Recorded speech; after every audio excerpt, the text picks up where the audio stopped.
Okay, in this video, I'm going to show you how to convert your times in Microsoft Excel into something that's a little more useful, which is telling you how much time you used with each set of 8 ground overheads, 10 bar facing burpees, and a better idea of how consistent you are. So first time I tried this, Friday Night Lights, 131 reps.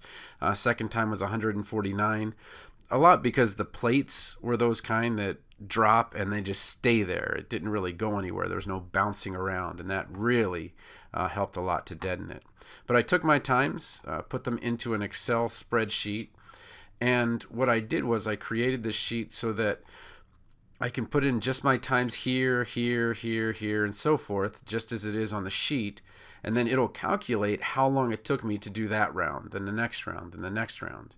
Now, I got time capped, so when I look at the mean ground to overhead, I took just the first 8 rounds, and that told me that it's about 52 seconds each time, and you can see that all of my times after that first kind of initial burst were in the 50s.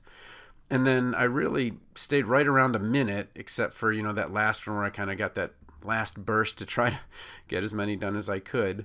But tried to stay consistent with the burpees there. So the 80 burpees, every minute I was trying to do 10 as best I could.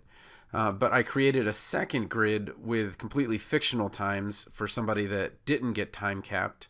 And this one, all you have to do is put in your times here and here for the ground to overhead and the bar facing burpees, and then you can the computer will figure out exactly how much time to complete with each, and then what your mean ground to overhead time was, and then your mean burpees, so that if you need more consistency, you'll see it in the data. And then you can just find this at memorizingfarm.com/grid201.